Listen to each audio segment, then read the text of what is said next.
I was going to start by saying something really super cheesy, like our next speaker needs no introduction. But it is true that she needs no introduction. I'll take it. And that is because I think we all feel like we kind of know her.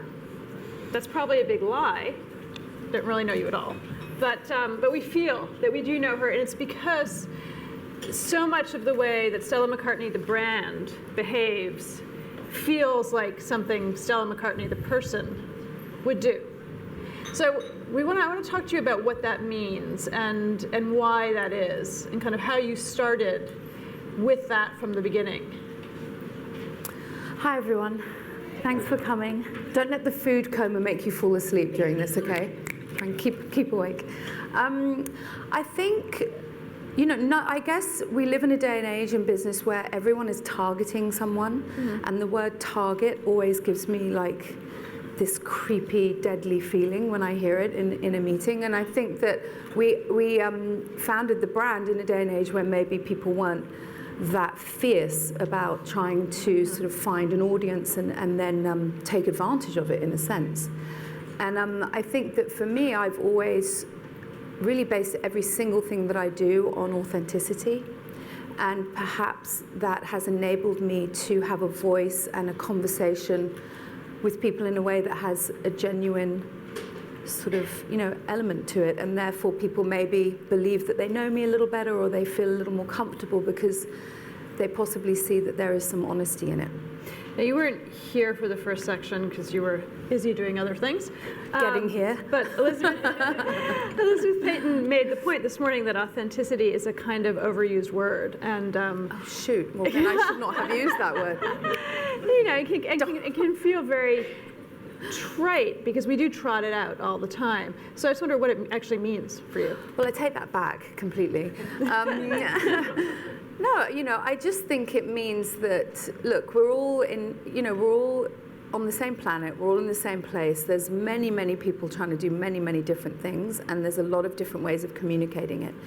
And I guess for me, the authenticity, what it means to me is to be myself, be honest to myself, and then the conversation that I'm opening up with people and that I'm touching potentially that I haven't met and I possibly will never meet, it becomes a more valid conversation. And it just means that I don't have to try so hard. Sometimes if I find myself forcing things, even this conversation today, I feel comfortable having it. I don't have to sit and practice and, brainwash myself with information because I feel I can be authentic in the conversation I'm having. And I think that people aren't stupid. I think that people believe something that is honest, and they don't believe it when it's not. You don't have talking points? I don't. I'm sort of relying on you for that. So when you say you don't want to target people, do you feel that is sort of the way things are trending? That when you speak to your communications department or marketing consultancies, that everyone's like, okay, which small slice of the consumer pie are you after now? Well, we don't use that kind of language within the company. It's not something I ever talk to anyone about, actually. But I do encounter it, outside in the big bad world. And, we work with many licenses. And so, we create fragrances, and we work across many different generations. So, of course, I hear the X, Ys, and Zs of the world. But it's not something that we ever tap into within Stella McCartney. Because I think we all know the brand well enough to know that, if it's right for us to have a relationship with a generation, then it's because it was born out of either a product or something that we felt that they happened to connect with more than anything. I think people find us. I think that's what's happened with our brand. I don't think that we've actively gone out there to really kind of punch down a piece of information that people wouldn't necessarily arrive at naturally. So if you're not targeting demographics or generations, how are you thinking about who you're talking to? We've done things, that came out of just an artistic collaboration, or we've done things, the beauty is a good example with, we launched a perfume called Pop, and at the time, we were wanting to sort of open up a conversation with a younger customer, but only because we had Stella, which was a little more, it had been in the marketplace for luckily for a while, and we knew that the person had grown up with us, and we kind of wanted to talk to the daughter rather than the mother. And so, but then that came about by me saying, I don't want to just look at models, young models that don't, for me it was like, who do we want to talk to, and how do we want to talk to them, and how can I feel like I'm not selling my soul in this process, And so it always becomes genuine. It always feels right at the end of the day once we've sort of looked at it. But we do a lot of projects also that are, again, they come from my heart and from my own experiences, things that have happened to me or things that I've seen growing up, Can you give me an example? Well, our breast cancer awareness campaign is born out of, sadly I lost my mum to that, and I think it's something that everyone in this room is touched by. I would presume if you look at the sort of the facts and the figures, somebody has had a loss or knows somebody that's had a loss or is dealing with that right now as I speak. And so for me that crosses over many different generations, and that's not me targeting people. I mean, that's just me genuinely speaking from the heart, and so I think we have a lot of variety also within the house. But when you did that, I mean, to sort of talk about the breast cancer campaign, you had a lot of different women in as part of that campaign. So how did you find them? How did you choose them?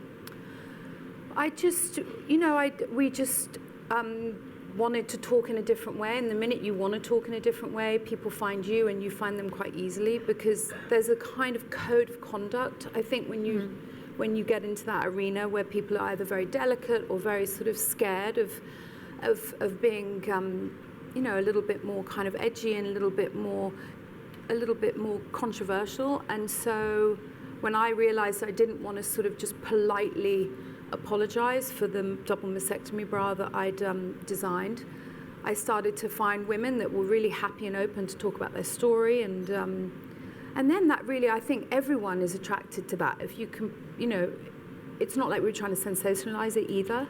So I think that when you present it in a mindful and sort of delicate way, but at the same time you're not apologizing and you want people to pay attention, it's an awareness campaign. So I don't want to sort of be apologetic for it either.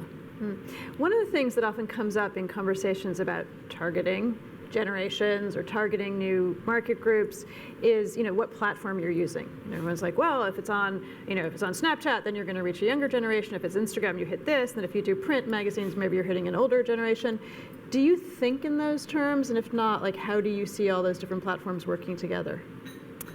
Well, we've never been afraid of social media or the variety within it. It's something that we really celebrate at Stella McCartney. It's not, look, we're not stupid. We know that different platforms speak to different people, but I think we also know that is just, it's such a fast-moving way of looking at things. If you get too bogged down into going, oh, Snapchat's only going to talk to X, Y, and Z, I think by the time you've created the content, they've moved on and they've dropped it. So, we find things that feel right for the content that we've created, and we house it in a place that is more about the content than who we're speaking to. Can you give examples?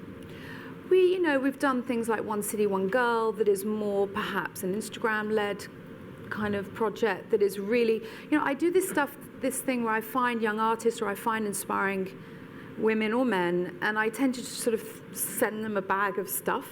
And I'll be like, go do what you want to do with it. I don't really want to control everything as well, and I want to bring people into what we're doing.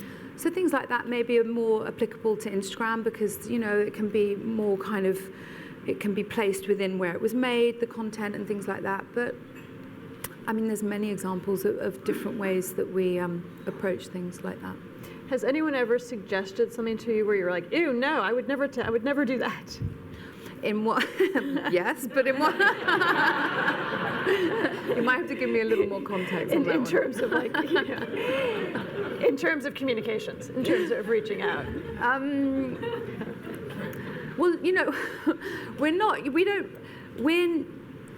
we're coming back to the sort of authenticity of the house. We don't pay people, outside of sort of when you have to pay people. We don't kind of go and tout people and say, I'll pay you to come to my show, or I'll pay you to kind of act like you like that handbag, or believe in sort of what we're doing in, as far as ethics go. So those are things like that I always say no to. The idea of kind of getting too sucked into kind of having to fake it in that sense. We don't do that. I'll try and think about other things. The other thing that I'm sort of interested in terms of communication is we do get very, very focused on the digital world and, and the platforms there. And what about actually in person? How important is it for you to go out and, meet people? I'm quite old school like that. I enjoy that. So I'm not afraid to do that at all. I think the best thing for me as the creative director of the house and, one of the shareholders of the house is to remember humans in it. Like, that's why I'm doing what I do. I'm a fashion designer because I find it psychologically fascinating that we decide to wear what we're wearing today, and it's a reflection of who we are, and it can make us feel good, it can make us feel bad. That's why I do what I do. It's not for any other reason, really. So I enjoy meeting women and men. I enjoy the process and learning from them, and we're a human brand in that sense. So it's something that I personally enjoy, and I always come away having learned something or reminded myself of something that perhaps I could have forgotten had I closed off the doors. I think it's very easy, the day and age we live in, to just go, oh, remove yourself, and try not to have a physical connection with people because, it's another kind of side to work in a sense. But I've always enjoyed it. I've always probably gotten more out of it than the other person. And do you find that it's true no matter, what age the person you're talking to is or where they're from, that, they respond to that? Yeah, I think so. I mean, it depends on who you are and who you're talking to. But, I think I think that the way in which we design at Stella McCartney, the process is so heartfelt. We sit in fittings and we try everything on for like far too long, and we'll debate, half an inch for just it's horrible. We're like, my God, 5 hours later, really? Who cares if it's that pink or that pink? And we go so deep into it that I think that the person at the end of the process, I hope they feel a little bit of that. So, I think that's what we are as a house, and I think that the kind of contact and the humanness to what we do is a big part of it. Do you think the whole idea that we should be dividing things up or thinking about communication in terms of different generations is false? No, look, I don't think it's false, and I think everything has its merits, but I believe that you can go a step too far. And I think that we're all here together, we're all connected. I think at Stella McCartney, we did a project recently with Glenn Close and her daughter, and it was, it was so liberating because it took about 4 seconds. I was like, Glenn, do you want to do this thing? What about doing it with your daughter and your dogs? Go into the store. And it was just so much fun, and it had such a great kind of humor to it and a great, generational kind of connection.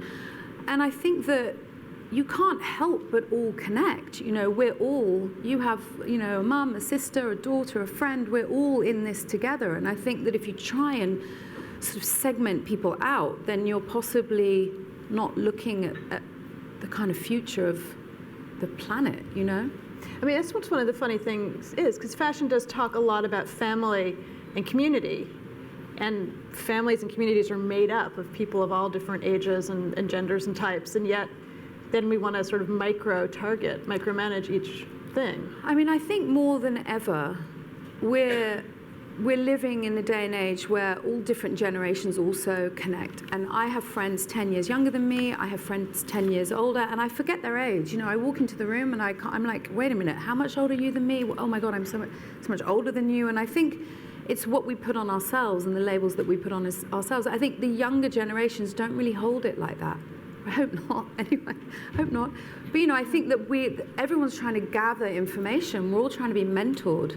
We're all trying to learn from what's come in the past, and we're trying to hand down information. And I think that will always then give us a connection in the way we communicate. Mm-hmm. In terms of ensuring the authenticity, for want of a better word, of what comes out of your company, because presumably you don't do every tweet, Instagram, YouTube, Facebook post yourself.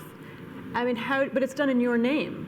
So how do you kind of quality control it, or you control it or something, Well, I'm lucky enough to have worked with the person that heads that up for nearly 15 years. So we know each other pretty well. And there's a mix. There's a real mix. A lot of the content actually on Instagram I do tape myself. You know, it's me on my horse at the weekend, and I'll post it to him, and he'll edit. He'll be like, "Oh my God, that is really crap." I'm like, "Why? I thought it was really good." And so, you know, I think I'm lucky enough to have that kind of relationship. But yeah, you know, there's definitely a lot of me in how we talk to the outside world. Okay, I have one more question, and then we'll let everyone here wake up out of their food coma and ask their questions. How do you draw the line, or where do you draw the line between the you that's personal and the you that's public then? You know, it's a funny one for me because I grew up in such a weird kind of background. So it's not actually a new thing for me. I grew up observing ridiculous fame. And I had a sort of place where I was watching that, and I could see the positives and the negatives and the loss of privacy and you know, everything that surrounded that. And very early on, we decided to my parents took us away from that, and we grew up on an organic farm in the middle of nowhere. So, and then coming out and kind of finding my own career, the intention was to not necessarily be sitting on this stage. It wasn't what I was looking for. And so what I've really worked on with the house is to find that balance and to try and remove me from being the face always, especially if it's this face. But you know, trying to kind of strike the right kind of balance, and we work very hard on that because you have to give a certain amount, but you also have to create your own existence and your own life and privacy, and also for the house itself, it has to live on after I'm gone. You know, that's my intention, is for it to continue and have staying power. Steve Schiffman this morning called it the "when I'm dead" strategy. I've kind of been thinking about that for a while. Okay, any questions from the audience for Stella? This is where I plant people to make me look really interesting. Or maybe we covered it all. No, I think I have more questions. Oh, there, sorry. Billy has one. Oh. Simon will come to you in a second. Given your approach and the dedication to quality and exclusivity, where's the balance between feeling the pressure to do newer, more, bigger? If you're not growing, you're dying, was something said before lunch. Where do you find the balance in that mix? I don't know where you are. He's over there. Okay. Where do I find the balance of always having to just increase and do better and more and more and more? Is that the question? Who wants to answer that question? Who doesn't have that issue in their life, whether you're a working human being or just, you know, surviving? I think, you know, for me, part of it is remembering that health is wealth. That's the most important thing. Trying to not take it all too seriously. I think that I've always found when the pressure really seeps in and starts getting in there, you never produce your best work. And I find that for myself, and I find it for my team around me. But I'm also competitive, you know. I wouldn't be here if I didn't want this fashion house to fulfill its potential. So I think, you know, trying to find the way through that, not taking it too seriously, not letting it kill you, and at the same time, you know, allowing the natural growth of the brand, because I think that this house has a lot more to give, and I think we have a place and a reason to be in this industry. So I'm very proud of that, and I'm inspired by that. And I think I can see the future, and I can see the growth. And so I want to make it more about that than about somebody saying you have to be this number by this date. Okay, Simon had a question over here too. No microphone? That's right there. What kind of conference You can is this? shout. No, because otherwise you weren't here. You seem to be very engaged in sustainability. And it's something that when I think about your brand, I think about you. And my question is, being part of a group, Caring, do you lead the way? Do you influence any of the other brands in your sustainability policy? Well, I'm far too modest to suggest that I've done so. No, I don't. You know, when I first started the partnership with the group. It was actually Tom and Domenico that I was working with, and then the Caring and the Pinot family came in just shortly after. And a lot of people said to me, how can you be working with with a group like this that's built on leather and fur, and surely this is hypocritical. My take has always been that you can infiltrate from within. I'd rather have a voice within a group. Well, why did that have a little humorous? I think it's quite. Anyway, my belief was always, if you can get into a situation where people are doing possibly things you don't believe in, and you can make them change their mind, or you can give them a different perspective, or you can show through a successful business growth model within their environment that there is another way, then I think that, I believe in people to change, and I believe in people to do better things. And I think that, look, Caring have been they've been very open to the ideas that have been presented and the different way of working, and they've seen the positive side to it, and some things they can do, some things they can do less easily than I do. But I think it's a mixture. Definitely I've brought some things into the room, and at the same time they've been really open-minded to that, and they've, they're not closed to that idea. Okay. Yes, maybe in the back there. Hi, founder transition is probably the hardest step for any business to take. What do you think are the obstacles to your after I'm dead strategy? I didn't even hear that. What was it? The transition is very hard for a founder, is that it? And Yeah. so what happens? So I think Stella's got a lot more decades left in When her. I'm gone? I don't know. I'm so into talking about when I'm gone. Is that what you're asking? Yeah, how are you thinking about building a business that will succeed after Well, do you know what I decided to do? Have 4 kids. No, I'm joking. I'm not a I'm not into nepotism.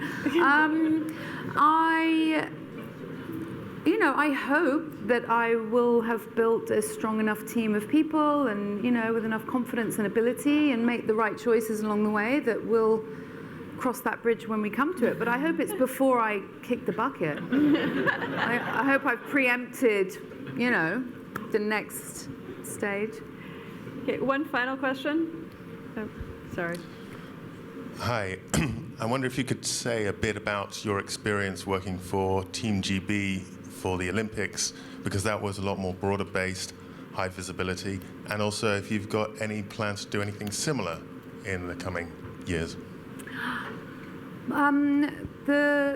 The privilege of working with Team GB and Adidas actually was just a mind-blowing moment, really, in my life. We hosted the games in 2012 in London, and I've had a long-term relationship with Adidas, so it sort of made perfect sense. But when it actually came to it, we worked on it for many, many years.